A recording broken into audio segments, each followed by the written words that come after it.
Alhamdulillah wassalatu wassalamu ala sayyidina maulana habibina rasulillah wa ala alihi wa ashabihi man walah ila yaumil qiyamah amma ba'd.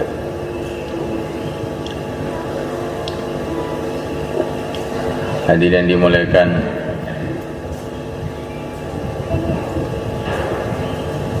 dulu kita tidak ada di dunia ini. Kemudian Allah SWT telah datangkan kita ke dunia ini.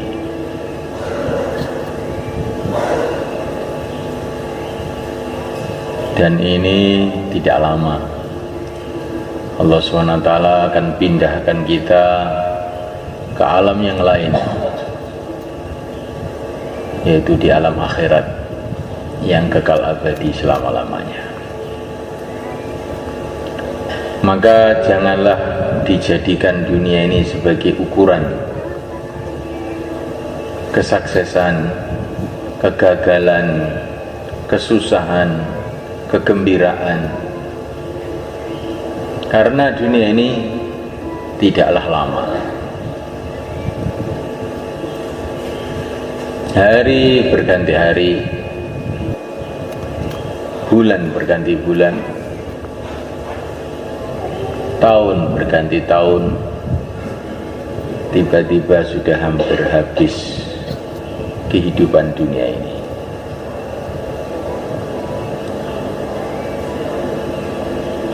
Hari-hari kita dengar fulan telah meninggal dunia, fulan telah meninggal dunia.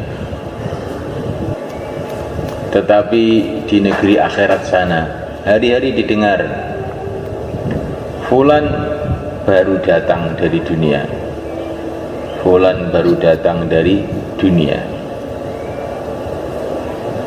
Diceritakan dalam satu riwayat, bila orang baru meninggal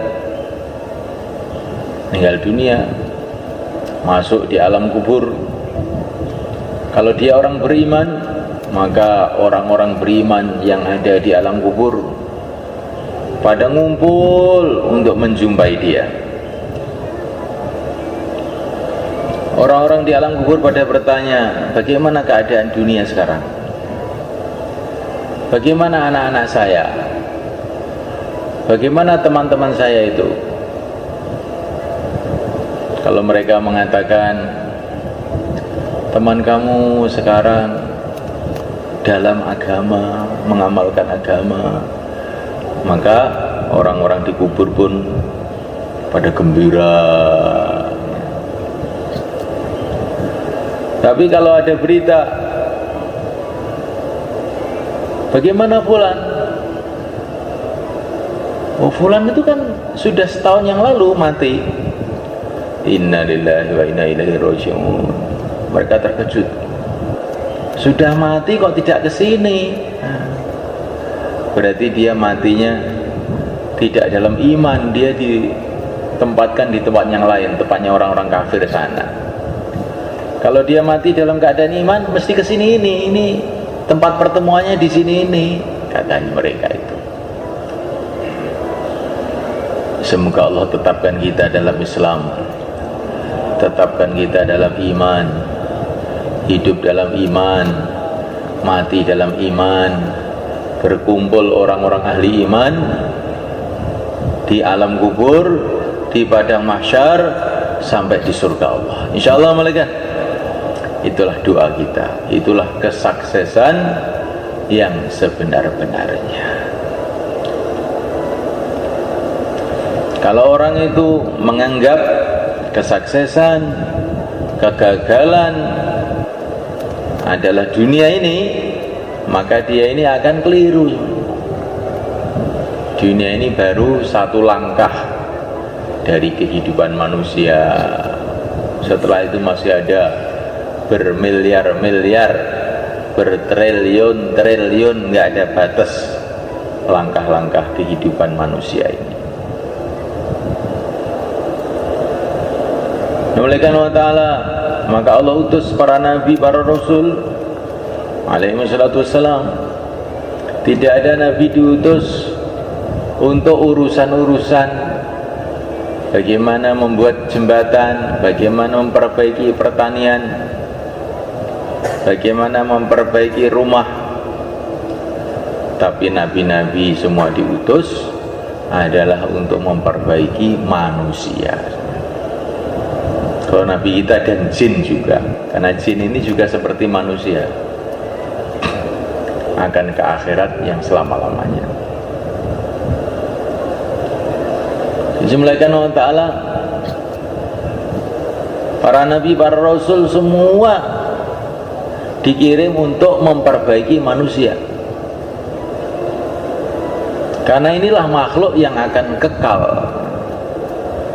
Kalau rumah diperbaiki, bagaimanapun baiknya ya ditinggal. Tapi kalau manusia ini, kalau baik dia akan beruntung selama-lamanya, kalau jelek dia akan rugi selama-lamanya. Ini yang pertama. Yang kedua, manusia ini kalau dia baik, nanti kehidupannya akan diperbaiki oleh Allah. Maka para nabi itu pikirannya itu memperbaiki orangnya aja yang dipikirkan. Kalau orangnya baik, nanti yang lain-lain itu oleh Allah akan ditata. Jadi kalau orangnya ini buruk, walaupun rumahnya baik, ya, jadinya kayak itu rumah sakit, ya. Bangunannya baik, orangnya sakit semua. Makanya Pak Ngainul tidak mau bikin rumah sakit, ditulisi rumah sehat di situ. Di timur itu loh, Nurul Syifa itu kan rumah sehat alami. Nah, rumahnya baik, orangnya pada penyakitan semua, nggak ada gunanya. Nah, malaikat Allah Ta'ala, kalau ada anjing terus kamu kasih kalung dari emas, kamu kasih pakaian mahal, apa dia terus menjadi kambing malaikat? Apa tetap anjing? Hah? Tetap anjing saja. Begitu juga manusia itu, kalau dia itu jahat, walaupun pakainya baik, rumahnya baik, ya tetap jahat aja. Namanya anjing, dikalungi emas, bukan terus jadi manusia, ya tetap anjing saja. Tapi semulaikan, kalau dia itu memang manusia waras, nanti sudah otomatis sudah berpakaian sendiri, nggak akan dia itu telanjang seperti kera, tidak. Maka yang penting itu bagaimana manusia itu jadi manusia, jadi hamba Allah SWT, jadi baik. Maka kalau manusia ini jadi baik, nanti kehidupannya semua akan jadi baik. Kalau kehidupan baik tapi manusianya tidak baik, nanti jadi seperti orang beli sepatu, kan? Sepatunya itu mahal, harganya 10 juta, sepatu paling mahal. Belum ada di Indonesia ini sepatu 10 juta itu. Tapi dipakai itu nggak pas, keseseken, atau lodo, kebesaran. Akhirnya dipakai itu mengingis saja, mengingis saja. Orangnya itu meringis. Karena apa? Karena jalan itu sakit, karena sepatunya nggak pas. Begitulah orang dunia sebenarnya. Orang dunia itu rumahnya bagus, mobilnya bagus, tapi meringis terus. Hatinya nggak bisa tenang, nggak bisa tentram. Sudah banyak uang juga rasanya masih kurang terus. Sudah enak rasanya juga nggak enak terus. Tapi semulaikan, kalau orang itu agamanya baik, rohaninya sehat, seperti orang yang sehat itu badannya itu, orang sehat gotot itu, kalau panas malah keringetan seger, kalau dingin nggak apa-apa, anget aja, karena ini badannya kuat, sehat. Begitulah kalau orang itu amalannya baik, imannya baik, kondisi macam-macam dia ini menteles saja, tenang aja menghadap pada Allah. istiqomah terus nggak peduli. Karena apa? Hatinya itu baik, maka dia ini jadi tenang, dia jadi tentram, jadi bahagia. Dalam api pun bisa jadi bahagia, kayak Nabi Ibrahim alaihissalam diseret-seret oleh orang kafir, Bilal radhiyallahu ta'ala anhu, tapi dia merasa bahagia. Kan aneh mulai kan, kalau orang digebuki orang tuh gimana bisa bahagia? Tapi Sayyidina Bilal ini bisa bahagia ketika digebuki orang. Karena dia digebuki untuk kekasihnya, untuk Allah subhanahu wa ta'ala. Semoga Allah selamatkan kita dari fitnah-fitnah semulakan ya. Namulakan Allah subhanahu wa ta'ala, maka supaya iman kita ini lurus ya, amalan kita lurus, kita buat suasana, itu suasana perjuangan yang mulia Nabi Agung sallallahu alaihi wasallam. Ini akhir zaman ini semula kan, fitnah itu tambah besar, tambah besar, tambah besar, tambah besar. Ujian tambah berat, tambah berat, tambah berat. La ya'ti zaman illa ma ba'dahu syarrun minhu. Zaman tambah hari tambah berat, tambah berat. Nabi mengatakan akan datang fitnah kayak malam yang gelap gulita, sehingga banyak orang yang pagi masih beriman, sore sudah jadi kafir. Naudzubillah. Sore masih beriman, pagi sudah menjadi kafir. Mereka menjual agamanya dengan dunia. Semoga Allah selamatkan kita. Lah fitnah ini semula kan, awalnya fitnah, awalnya musibah, musibah yang terbesar, musibah yang terbesar yang datang kepada umat ini dua perkara.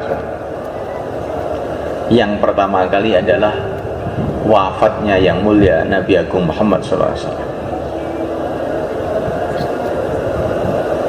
Ini musibah yang terbesar bagi umat ini.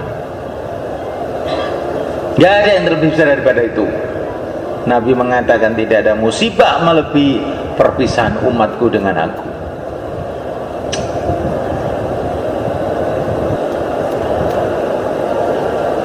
Sehingga ketika Rasulullah wafat, banyak orang goncang tidak karuan, bahkan sebagian murtad. Karena ibaratnya matahari itu, matahari tahu-tahu tenggelam, bagaimana nggak bingung orang semuanya. Kemudian yang kedua semuanya kan, musibah yang terbesar yang terjadi kepada umat ini adalah hilangnya masyarakat sahabat. Dulu itu ada masyarakat sahabat yang pusatnya di Madinah. Itu ibaratnya dunia ini panas terik nggak karuan gitu, ada yuknya, ada tempat berteduhnya. Itulah namanya masyarakat sahabat. Orang yang kekeringan, kepanasan, kesakitan apa, masuk itu pak selas, terus seger lagi. Lah masyarakat sahabat itu telah hilang. Ketika masyarakat sahabat itu masih ada semuanya kan, umat Islam ini imannya itu kekuatannya kayak gunung-gunung, nggak bisa digoyahkan siapa aja. Tapi setelah ini masyarakat sahabat ini nggak ada, gunjang ganjing ala perahu kita, gunjang ganjing kurang momotan.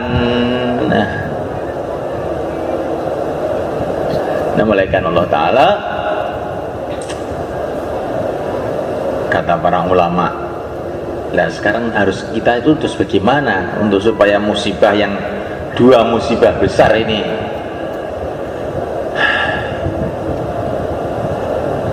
bisa terobati, itu bagaimana?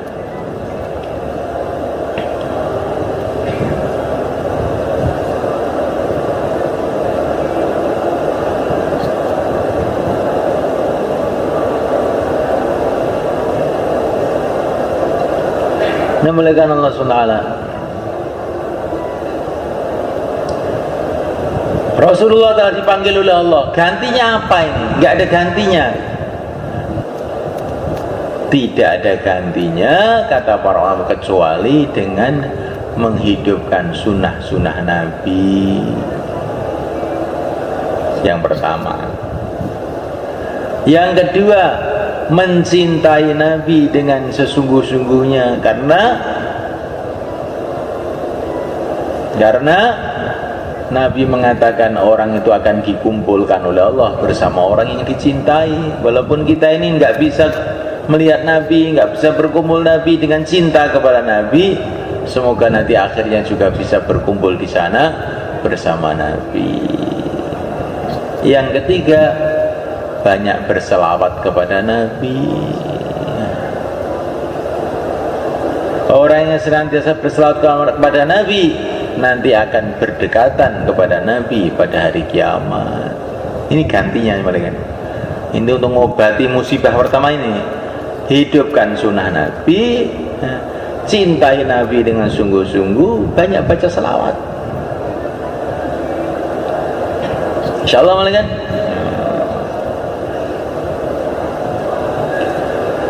Kemudian musibah yang kedua, hilangnya tempat berteduh yang namanya masyarakat sahabat.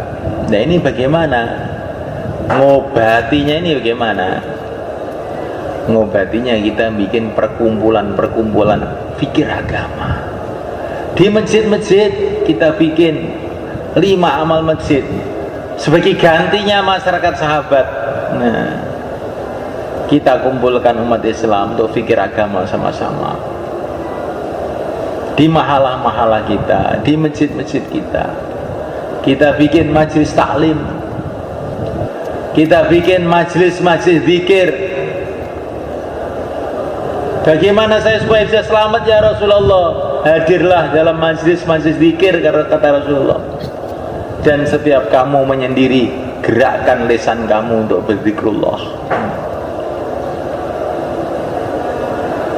Jadi kita ini harus punya itu teman-teman di masjid, untuk duduk sama-sama mikir agama, buat taklim, zikir sama-sama. Ini sebagai gantinya masyarakat sahabat. Kalau kita menyendiri saja, man syadda syadda finnar, orang yang menyendiri itu aja diterkam sama setan nanti. Orang itu kalau menyendiri nggak punya teman-teman untuk amal agama, akhirnya diterkam sama Yusuf. Nah, insyaallah malaikat.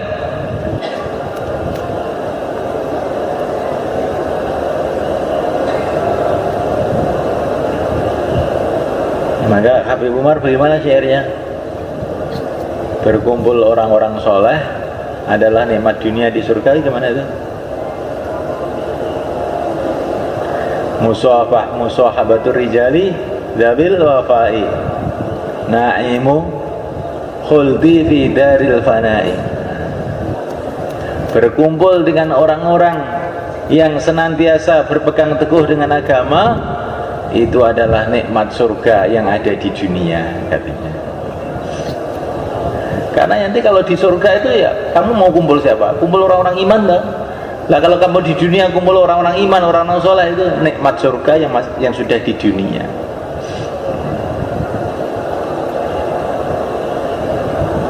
Musahabatur rijali dzabil wafai, na'imul khuldi fi daril fanai, katanya satu ulama Yaman.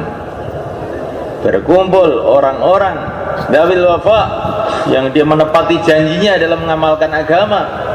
Na'imul khuldi adalah nikmat surga yang ada di dunia. Nah kita buat itu malaikat ya.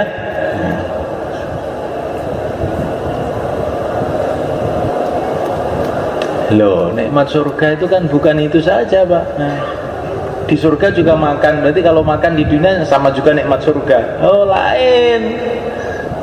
Kalau makan di dunia itu makanannya nggak enak, dan setelah makan terus mencret. Nah, Tapi kalau kumpul orang soleh itu orangnya ya itu juga nanti. Di surga itu orangnya ya itu juga, tapi wajahnya sudah ganteng, yang hitam-hitam sudah jadi putih. Yang sakit-sakitan diabetes, mumet, rambutnya sudah putih itu sudah hitam lagi. Ganteng-ganteng lagi udah. Baru melihat saya itu sudah enak.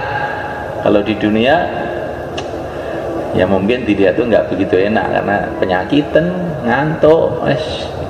Di surga itu tidak ada orang tidur. Di surga itu malah karena nggak ada orang capek, seger terus.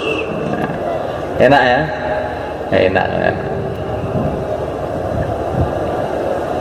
Tidak ada orang ngantuk, tidak ada orang tidur, seger semua.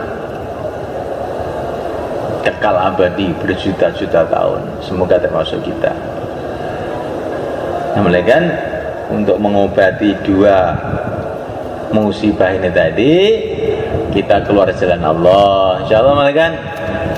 Dan keluar jalan Allah kita menghidupkan sunnah-sunnah Nabi, mencintai Nabi, berselawat kepada Nabi, tambah dekat kepada Nabi, dan kita akan membentuk tempat-tempat teduh. Masyarakat yang niru-niru sahabat di masjid-masjid, di musola-musola, di langgar-langgar. Bagaimana kalau begitu? Insyaallah kan? Biar musibahnya umat ini tidak kebablasan. Ini kalau dua perkara ini nggak ada semuanya kan, umat ini tambah. Ibaratnya orang pada sakit nggak ada rumah sakitnya. Ibaratnya orang pada sakit nggak ada obatnya. Terus bagaimana? Tambah parah aja tambah sehari. Tapi kalau ini dibuat, ibaratnya orang sakit itu ada dokternya, ada rumah sakitnya, ada obatnya. Ya mungkin tidak sembuh tapi mereda, berkurang. Mungkin juga satu dua ada yang mati juga. Masukkan rumah sakit malah ada yang mati juga. Keluar malah beling ya bisa saja. Tapi itu tidak banyak. Biasanya pokoknya orang itu ke rumah sakit itu ya mesti ada manfaatnya. Biasanya begitu. Itu sudah sunnatullah, tertib Allah begitu. Insyaallah malaikat. Inilah untuk mengobati musibahnya umat ini malaikat. Maka semalekan yang hari ini mau 4 bulan, 40 hari, tambah masa, sisa masa, silakan berdiri ke belakang. Qabalallah. Termasuk yang mau setahun, nanti, iya lah, molas, dikerasan, nanti setahun, silakan. Yang mau setahun, yang mau 4 bulan, 40 hari, tambah masa, sisa masa. Sekarang 3, 3, 4 diulang tadi. Yang masih ingat diulang, monggo.